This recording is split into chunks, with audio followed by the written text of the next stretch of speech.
Assalamualaikum warahmatullahi wabarakatuh. Perkenalkan, kami dari kelompok 3. Di sini kami membawakan materi tentang masalah komunikasi politik dengan mengangkat tema Presiden Prabowo menangkap 28 tersangka koruptor hanya dalam waktu 10 hari menjabat sebagai presiden. Sekian dari kami, selamat menyaksikan.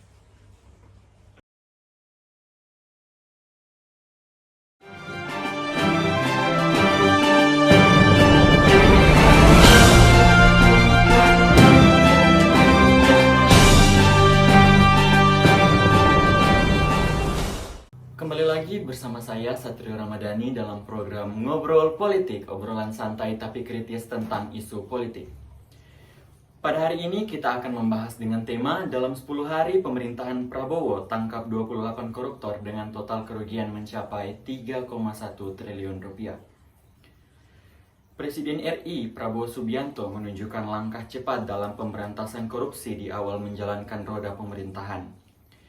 Jajaran Presiden Prabowo menangkap 28 tersangka koruptor hanya dalam waktu 10 hari menjabat sebagai presiden. Tindakan ini berhasil mengungkap kasus-kasus yang merugikan negara hingga 3,1 triliun rupiah. Beberapa kasus yang terungkap antara lain melibatkan satu orang dari PT Aset Pasifik dalam dugaan korupsi izin ekspor minyak sawit dan turunannya, yang diperkirakan merugikan negara hingga 1 triliun rupiah. Selain itu, 2 orang tersangka dari kasus korupsi dana desa di Kecamatan Air Bersih, Kabupaten Bengkulu Utara yang menyebabkan kerugian hingga 780 juta. 5 orang tersangka dalam kasus Ronald Tanur juga telah diamankan. Sejak awal masa jabatannya, Prabowo telah menegaskan komitmennya dalam memberantas korupsi dan berencana untuk memperketat pengawasan serta menegakkan hukum dengan tegas. Baik, kita telah menghadirkan 5 narasumber. Ada Ibu Dwi Susanti dan Ibu Devi selaku aparat desa, ada Novia Triasmi dan Aisyah selaku mahasiswa, dan ada Dwi Fitriani selaku masyarakat. Kita langsung saja ke pertanyaan pertama. Bagaimana pandangan Anda selaku aparat mengenai penangkapan koruptor oleh pemerintah baru-baru ini? Saya merasa bahwa penangkapan koruptor oleh pemerintah baru-baru ini merupakan salah satu langkah yang sangat positif. Saya menganggap ini merupakan salah satu bukti serius bahwa pemerintah sudah mulai aktif dalam membersihkan pemerintahan dari oknum-oknum yang dapat merugikan masyarakat. Dari sudut pandang saya, korupsi bukan hanya menghambat pembangunan saja, tetapi juga berdampak pada masyarakat yang sering terkena akibat dari adanya penyelewengan dana. Penangkapan koruptor ini memberikan harapan bahwa anggaran yang seharusnya digunakan untuk kesejahteraan masyarakat bisa sampai sepenuhnya ke tingkat desa tanpa harus terpotong dan disalahgunakan oleh oknum-oknum tertentu. Selain itu, ini juga bisa menjadi contoh bagi para pejabat di tingkat lainnya untuk selalu berhati-hati dan selalu jujur dalam bekerja.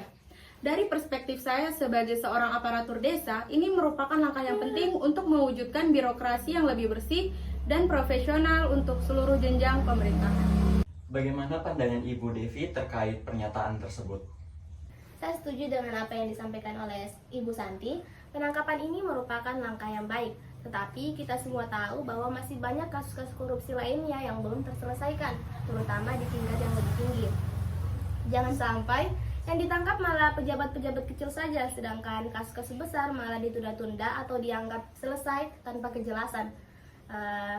Seolah-olah hukum di Indonesia itu hanya tajam ke bawah tetapi tumpul ke atas, seperti itu. Baik, selanjutnya bagaimana tanggapan Saudari Novia dan Aisyah selaku mahasiswa? Baik, saya sebagai mahasiswa, menurut saya penangkapan koruptor akhir-akhir ini adalah langkah yang sangat baik di awal masa pemerintahan yang baru. Penangkapan ini menunjukkan bahwa upaya pemberantasan korupsi tetap berjalan dan ada tindak lanjut dari pelanggaran hukum level atas. Namun kita juga harus kritis atau waspada, karena banyak kasus penangkapan yang sekilas terlihat tegas, tetapi penanganannya di pengadilan seringkali malah mengecewakan dengan hukuman yang ringan atau remisi yang berlebihan. Harapan kita agar penegakan hukum ini tidak sekedar formalitas saja atau respon sementara, tetapi benar-benar jadi bagian dari perubahan yang sistematis di era masa pemerintahan Pak Prabowo.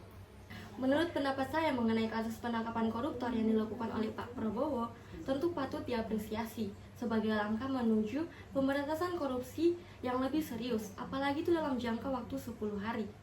Langkah ini tentunya memberikan harapan bagi masyarakat bahwa para pemimpin ini lebih serius dalam menghapus kasus korupsi. Namun, penting bagi kita untuk melihat tindakan ini secara kritis dan mempertanyakan apa tindakan ini cukup konsisten dan berkelanjutan atau hanya momentum sesaat. Maka dari itu, kita itu harus waspada apakah ini hanya sekedar pencitraan politik atau upaya mendapat dukungan dari publik. Selanjutnya dari pandangan Ibu Dwi Fitriani selaku masyarakat bagaimana?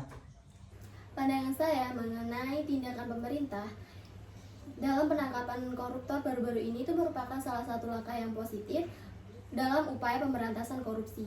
Tindakan cepat ini merupakan bentuk dari komitmen pemerintah yang dalam penegakan hukum dan meningkatkan transparansi. Dan saya sebagai warga negara Indonesia berharap bahwa tindakan yang tegas ini bukan hanya sekedar bersifat simbolis saja, tapi juga membawa perubahan yang nyata dalam tata kelola pemerintahan yang selanjutnya. Begitu bagi saya. Kita akan lanjut ke pertanyaan berikutnya. Apakah kalian merasa bahwa tindakan pemerintah sudah cukup tegas dalam menangani korupsi? Bagaimana pandangan Saudari Novia dan Saudari Aisyah selaku mahasiswa? Ya, menurut saya tindakan Pak Prabowo atau pemerintahan saat ini sudah cukup tegas untuk menangani kasus korupsi ini. Tetapi seperti yang dikatakan oleh Ibu Devi tadi, bahwa kasus korupsi ini bukan hanya dilakukan oleh pejabat-pejabat yang kecil, melainkan pejabat tinggi negara juga banyak yang melakukan korupsi tetapi tidak diusut.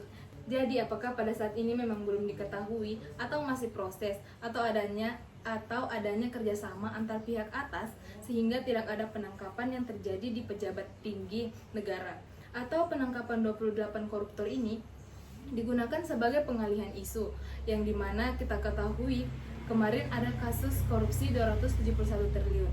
Bagaimana tentang kasus itu?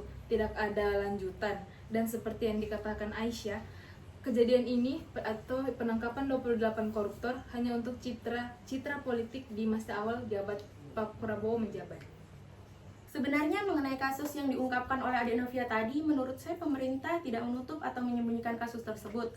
Akan tetapi karena kasus ini merupakan kasus yang cukup besar sehingga dibutuhkan waktu yang tidak singkat dalam penyelesaiannya.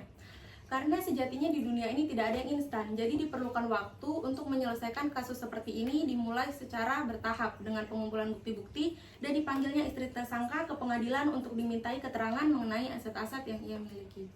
Jadi seperti itu. Ya, jadi yang kita lihat di media sekarang ini bahwa istri tersangka itu sudah beberapa kali diminta bukti. Akan tetapi ia mengatakan bahwa barang-barang yang dimilikinya itu tidak diberikan oleh suaminya. Jadi secara otomatis ia mengatakan ia tidak pernah menggunakan uang dari suaminya. Jadi wanita mana atau istri mana yang tidak menggunakan uang suami itu untuk kebutuhan pribadi atau kebutuhan rumah? Bayangkan saja uang segitu banyaknya tidak digunakan atau digunakan untuk suaminya sendiri. Kita juga tidak bisa membenarkan perilaku istri tersangka, dan kita juga tidak tahu mana barang-barang yang ia beli menggunakan uang pribadi dan mana yang menggunakan uang suaminya. Jadi biarkan hukum berproses, kita tinggal tunggu hasilnya saja. Tetapi mengenai kasus yang disampaikan oleh Ade Novia tadi terkait ini merupakan pengalian isu antara penangkapan yang dilakukan oleh Pak Prabowo dengan kasus 271 triliun itu, menurut saya itu tidak ada sangkut pautnya. Selanjutnya pandangan dari Ibu Dwi Fitriani selaku masyarakat. Ada banyak faktor yang dapat membuat seseorang itu melakukan tindakan korupsi. Menurut saya, beberapa faktor yang membuat seseorang itu tergoda untuk melakukan korupsi, walaupun mereka tahu bahwa tindakan korupsi ini adalah tindakan yang salah, seperti tekanan ekonomi yang tinggi, terus pengaruh lingkungan sosial karena kurangnya kesadaran dalam sebuah komunitas atau institusi yang menganggap bahwa korupsi ini sudah biasa, bahkan dianggap wajar untuk mencapai tujuan mereka masing-masing. Kemudian keserakahan itu juga merupakan salah satu faktor penyebab seseorang dapat melakukan korupsi, serta kurangnya pengawasan dan penegakan hukum dari pihak yang berwenang sehingga membuat para oknum-oknum koruptor itu merasa lebih aman untuk melakukan korupsi tanpa takut tanpa takut akan tertangkap oleh pihak yang berwenang.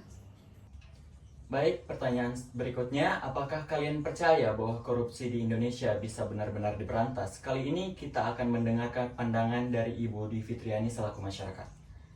Menurut saya, korupsi di Indonesia ini bisa benar-benar diberantas. Namun itu bukanlah hal yang mudah.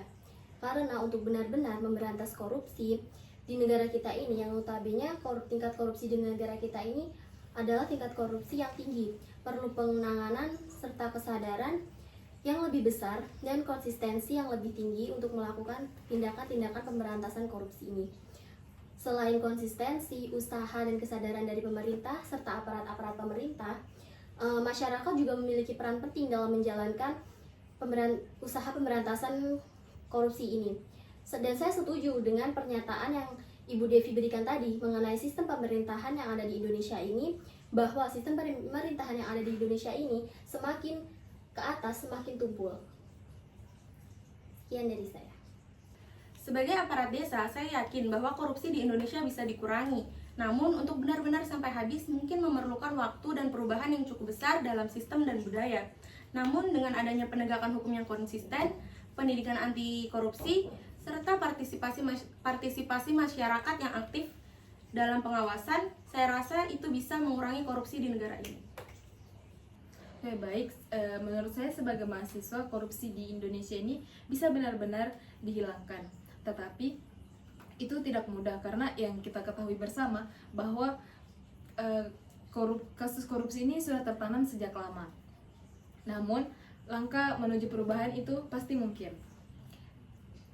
Yang pasti, memberantas korupsi itu butuh komitmen dan perlawanan yang kolektif. Bukan hanya dari pemerintah saja, melainkan dari kita masyarakat luas. Bahkan kita sebagai mahasiswa pun ikut andil. Jika banyak pihak yang terus berpikir bersih, dampaknya bisa besar dalam jangka panjang. Menurut saya itu cukup sulit untuk dihilangkan karena salah satu alasannya itu gaya hidup para pejabat itu sendiri. Banyak dari mereka yang terbiasa hidup mewah, sehingga kebutuhan mereka jadi sangat besar. Akhirnya mereka cari cara untuk mendapatkan uang yang lebih. Baik, saya setuju dengan pendapat Ibu Devi. Kalau dipikir-pikir, mereka itu bukannya tidak bisa hidup cukup, akan tetapi mereka itu lebih memilih memenuhi kehidupan yang mewah itu. Gaji mereka memang besar, tapi sebagian dari mereka merasa tidak cukup untuk memenuhi hidup tinggi yang mereka inginkan. Akibatnya yang jadi korban ya rakyat kecil, yang sebenarnya itu butuh bantuan dari uang negara. Baik, jadi pada intinya kasus korupsi ini nyatanya adalah kasus yang sudah sering kita dengarkan terjadi di ruang lingkup masyarakat maupun pemerintahan. Seperti yang sudah kita diskusikan tadi, ada banyak kasus yang terjadi dan mengakibatkan kerugian yang tidak sedikit tentunya. Untuk kedepannya, kami harap selaku masyarakat, mahasiswa dan aparat tentunya, agar kasus korupsi di negara kita bisa segera diatasi. Baik, demikianlah rangkaian acara kita hari ini. Terima kasih kepada pemirsa dan narasumber yang telah hadir. Semoga apa yang kami sajikan bisa menginspirasi, memberikan informasi, dan menghibur Anda semua. Jangan lupa untuk ikuti terus acara kami di episode selanjutnya. Saya Satrio Ramadhani dan selaku kru yang bertugas pamit undur diri. Tetap semangat, jaga kesehatan, dan sampai jumpa di episode selanjutnya.